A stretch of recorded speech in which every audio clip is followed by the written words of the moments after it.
much would you pay for a glimpse of the future? More importantly, if you saw the future, would you take advantage of it? Or would this be just another missed opportunity? The stock you should have sold, the land you could have bought, the opportunity you would have taken but didn't. How many more opportunities are going to fall into your lap? This may be your last chance. Pay attention. Once every decade, something really big comes along. In the 70s, it was VCRs. In the 80s, it was personal computers. In the 90s, it was the internet.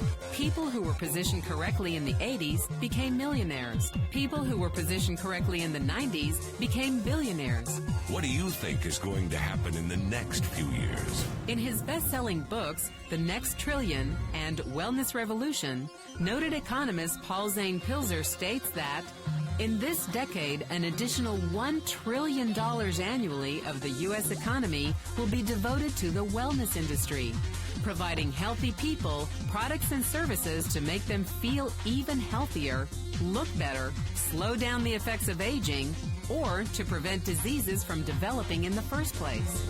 Think about it. Most wellness industry sales did not even exist 2 decades ago. Today, they already total approximately $300 billion in annual sales, about the same amount spent on new automobiles in the U.S. Today, $300 billion a year. By the end of this decade, $1 trillion. That's 1,000 billion a year. For those of you not into math, that is 300% growth. How is that kind of growth possible? How is that kind of growth predictable? 2 words: baby boomers. You've been hearing about them for over 20 years. They've been dictating our economy for over 20 years. Isn't it about time you cashed in? The baby boomers are now in their 40s and 50s. Peak earning years, bigger dollars, more spending power. Boomers are already responsible for the housing boom, the sport utility vehicle, personal computers, and the internet. In short, boomers and the things they want are already $6 trillion of our $12 trillion economy. Even though they're less than 30% of our population, they're 50% of our gross domestic product. More significantly, they're about to add $1 trillion to their $6 trillion of spending every year to preserve the one thing they hope works better than any SUV, condo, or computer: their youth.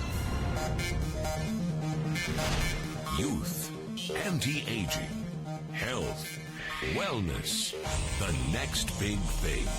By taking control of their lives, baby boomers are creating a revolution in wellness. And it is happening fast. Look, changes that used to take place over decades now take place in a few years or less. When Henry Ford invented the Model T in 1908, it took 7 decades for automobiles to become a $1 trillion industry. When IBM released the first PC in 1981, it took only 1 decade for the PC to surpass automobile sales and become a $1 trillion industry.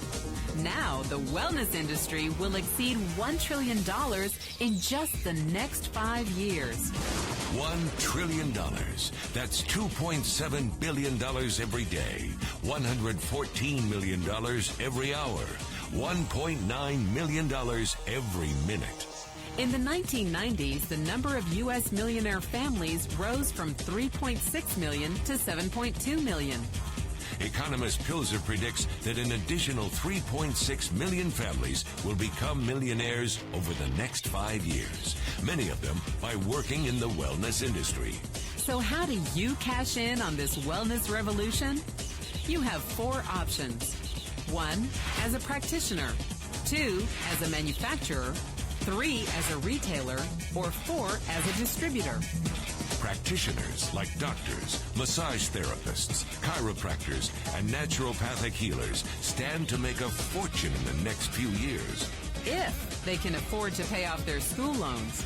If they can stay ahead of the insurance companies. If they keep trading time for money. Manufacturing is a great business to be in if you have millions to invest in infrastructure, patents, research, shipping and receiving. Retailing? Sure, great opportunity. If you can afford franchise fees, 7-day work weeks, advertising, inventory, and employee problems. Distribution?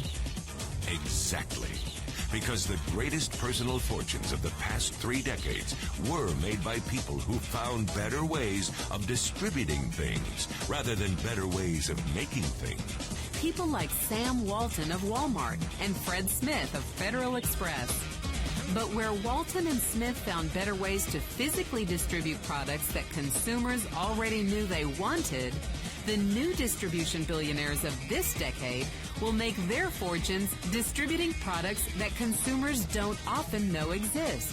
The new distribution billionaires, people like Jeff Bezos of Amazon.com, made their fortunes educating consumers about new products and new distribution channels. It's been called business at the speed of thought. Better products, better distribution, better opportunity. Why? Because 78 million baby boomers with 1,000 billion in cash can't be stopped. They want to go rollerblading. They want to drive sports cars. They don't want to age. And they are willing to spend almost anything to stay young, healthy, and full of vitality. Over the next 5 years, U.S. baby boomers will increase their spending on wellness-based products and services from approximately $300 billion today to $1 trillion every year. Will you be ready? The person who shared this program with you can introduce you to a wellness distribution business model that's already successful and proven. A model that you can start part-time from your home, without a large capital investment, without employees, and without the headaches of traditional business ownership. A business that in your spare time could mean anything from a couple of hundred to a couple of $1,000s per month. And because it's a home-based business, you could qualify for incredible tax advantages. Imagine it's 1980. And 25-year-old Bill Gates is looking for people to join his new company. He thinks there's going to be an explosion in the market for personal computers. What are you going to do this time? Remember, Sam Walton didn't start Walmart until he was 44. By age 61, he was the richest man in the world. What's your excuse? One thing is for sure, if you watched this video and paid any attention, you can't say you didn't know. When your children and grandchildren ask about the great prosperity of the early 21st century, what will you tell them? Will you be explaining how you positioned yourself and benefited from the opportunity? Or will you be justifying how you missed it? The statistics are real. The trends are real. The timing is real. How many more opportunities are going to fall into your lap? Whatever you do, don't miss this one.